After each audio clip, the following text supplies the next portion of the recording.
ఇతిహాసము ఇది అట్లే జరిగినటువంటిది. ఇది జరగంది కాదు, ఇది జరిగింది. జరిగినదే వ్యాస మహర్షి వ్రాశారు ఈ మహాభారతాన్ని. అటువంటిదండి, అద్భుతమైనటువంటిది. అఘనిభర్షణమే అది.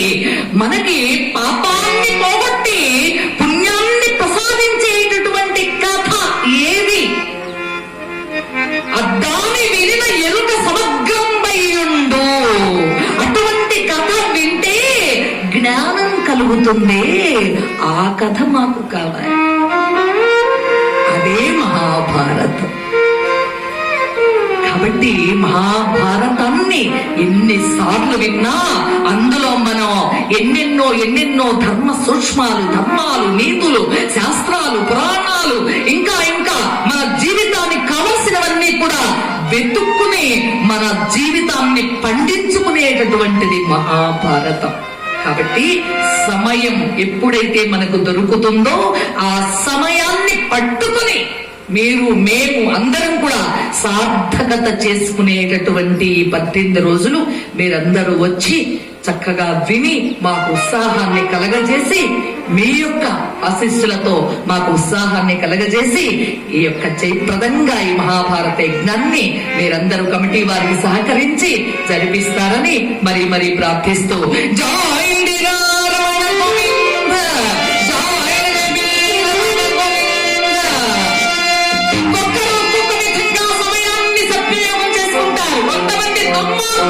సమయాన్ని వినియోగించుకుంటారు, కొంతమంది సన్మార్గానికి సమయము అంటే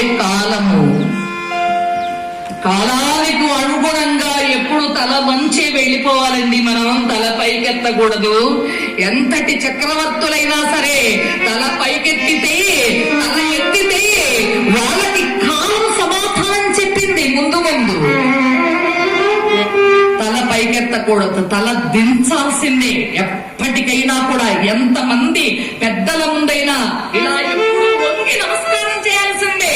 ఇక్కడ రాక్షసుడు కాబట్టి సమయాన్ని పగతో సాధించాలని ఆ వంటశాలలో వంటల బడిగా చేరాడు. ఇక ఇక్కడ తెలియని పాపం మహారాజుకి, సౌదాసునికి, గురువు గారికి రకరకాలైనటువంటి ఇష్టమైనటువంటి భోజనం, ఆ యొక్క పిండి వంటలతో సహా మృష్టాన్న భోజనాలు ఏర్పాటు చేయండి అని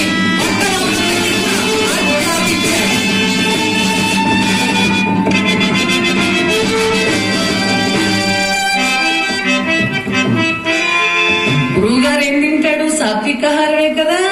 ఆయన తినేదేంటి? పప్పు, చారు, లేకపోతే దొండకాయ, బెండకాయ, వంకాయ, గోంగూర, ఆకుకూరలు, లేకపోతే గారెలు, లేకపోతే భక్ష్యాలు, ఇవే కదా తినేది గురువు గారు. అలాంటి వంటలే ఏర్పాటు చేయమని చెప్పాడు. నవకాయ పిండి వంటలతో బ్రహ్మాండమైనటువంటి భోజనాలన్నీ కూడా సిద్ధమైపోయాయి. అయితే ఇక్కడ ఈ రాక్షసుడు చూశారా, మహారాజు మీద కక్ష పెట్టుకున్నాడు కదా. ఆ అన్నం చంపేది రాజు కాబట్టి కక్ష సాధించాలి. నర మాంసాన్ని వండేశారు.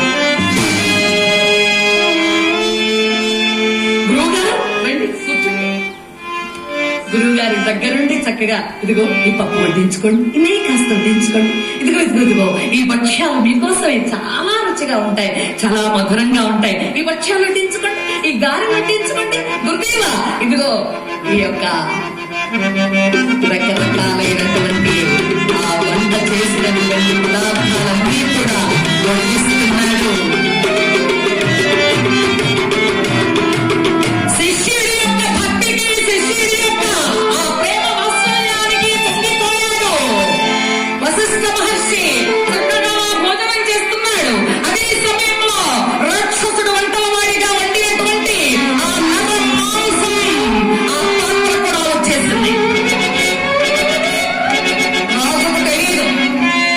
నరం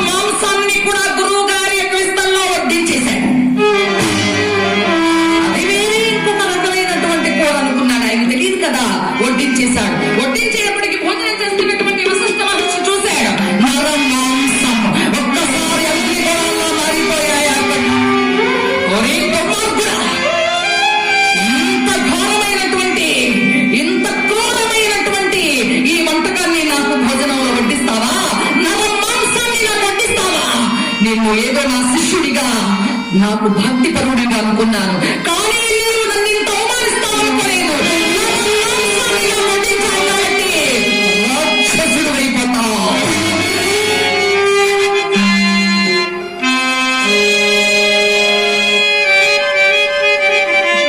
12 ఏళ్ళు రాక్షసుడిగా ఉండమని శపించి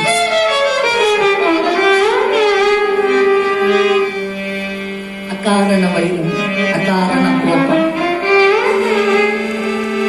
తీవ్ర నష్టాన్ని కలుగజేస్తుంది. కోపం ఎంతటి వాడినైనా శిక్షిస్తుంది. కోపం గురు హత్య కూడా వెనుకాడు. రాజుకు కూడా కోపం వచ్చేసింది. నన్ను శపిస్తారా గురువు గారు మీరు? అసలు ఈ నలమాంసం సంగతి నాకు తెలియదు. ఇంతవరకు ఏ పాపం తెలియదు, నన్ను శపిస్తారా?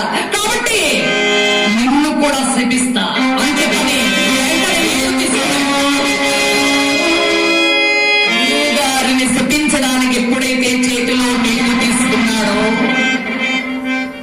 వెంటనే వచ్చింది భార్య మదయం. అయ్యో అంటూ చేతులు పట్టుకుంది. గురువు గారు ఏదో తొందరలో పొరపాటును శపించేశా.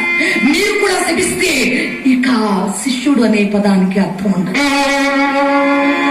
శపించవద్దు. గురువు గారిని శపించి పాపాన్ని మూటగట్టుకోకండి. ఆగండి ఆగండి నాథ. భార్య చూసారా, ఈ కథలు విన్నప్పుడు మీకేమనిపిస్తుంది? భర్తని ఎప్పటికప్పుడు మంచి వైపు నడిపించేది భార్య, ధర్మం వైపు నడిపించేది భార్య. భర్త ఏదైనా ఒక పొరపాటుగా అడుగు వేస్తే ఇది మంచి ఇది చెడు అని చెప్పేటటువంటి కార్యేషు దాసి, కరణేషు మంత్రి, భోజ్యేషు మాత, శయనేషు రంభ. కాబట్టి ఎక్కడైతే ధర్మాన్ని మనం మొదటి నుంచి ఈ యొక్క మహాభారతంలో ధర్మాన్ని పట్టుకోవాలని చెప్తున్నానే, ఇక్కడ ఒక స్త్రీ, ఆవిడకి ఏమిటి సంబంధం? గురువు గారు శపించారు, మీరు కూడా శపించండి. మీకు శక్తి లేదా అని ఎగదోయచ్చు. ఆడవాళ్ళంతే. మిమ్మల్ని కాదమ్మా, మీరు చాలా మంచివాడు. ఎందుకంటే ఆడవాళ్ళు ఎగదోస్తుంటారు. మీ అన్నయ్యకి అన్ని ఇళ్ళు వచ్చినాయి వాటాగా, మనకేంటి, మనకెందుకు పంచలేదు? మీ నాన్న అడగండి పోయి. ఏంటి ఊరుకుంటున్నారు మాట మంతి లేకుండా? నోరు రావట్లేదా? ఆడవాళ్ళు ఎగదోయడం అంటే ఏంటి? మన మన మన మన చోటుని ఆయన ఆక్రమించుకున్నాడు. ఇంకాస్త ఒక 10 గజాలు కలుపుకుంటున్నాడు ఆయన. వెళ్ళి అడగండి. ఏం మాట మంతి లేక మోగోళ్ళగా పడున్నావు ఇట్లాగే. అది వెళ్ళ ఎగదోస్తుంది. ఇది ఇలా ఉంటే ఇక ఆ ఇంట్లో వాతావరణం ఎలా ఉంటుందో మీరు ఆలోచించుకోండి. ఆ ఇంట్లో ఎప్పుడూ రణరంగమే. భార్య కనుక ఇలా ఉంటే ఆ ఇల్లు రణరంగమే.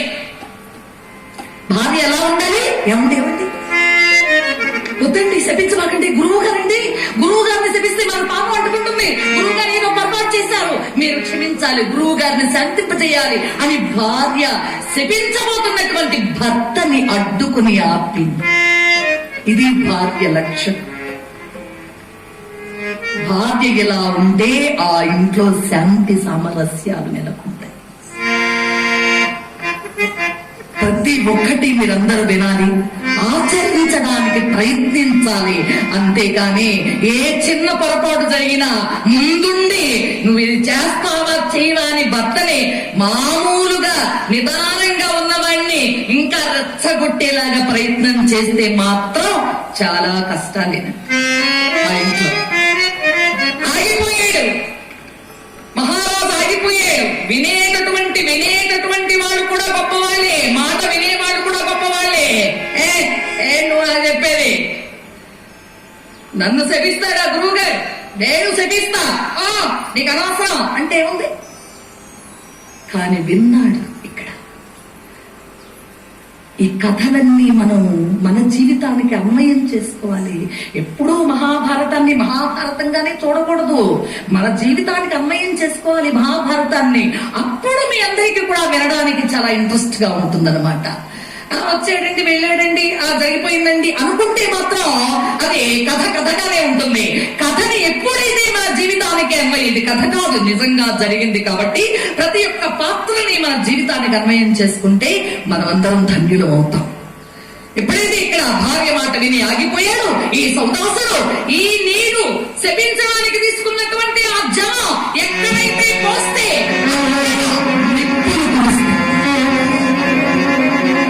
అగ్ని పుడుతుంది, అక్కడంతా భస్మైపోతుంది. సమస్త ప్రపంచం జీవమయం కాబట్టి ఆ నీరు ఎక్కడా పోయడానికి మనసు ఒప్పలేదు మహారాజుకి. ఆ నీటిని ఏం చేశాడు, శాపాగ్నితో కూడుకున్నటువంటి ఆ నీటిని తన పాదాల మీద ఎప్పుడైతే పాదాల మీద పోసుకున్నాడో మహారాజు పాదాలు నల్లగా మాడిపోయాయి. ఇంత తీవ్రమైనటువంటి శాపాలు పెట్టడానికి తీసుకున్న అర్జునం గురువుగారి మీద పోసిన అంతేగా తన పాదాలు నల్లగా మాడిపోయాయిట. అందుకనే కల్మాషపాదుడు అనేటటువంటి పేరు వచ్చింది ఆయనకి. ఆ సమయంలో జయ రమణ గోవింద, జయ లక్ష్మీ రమణ గోవింద.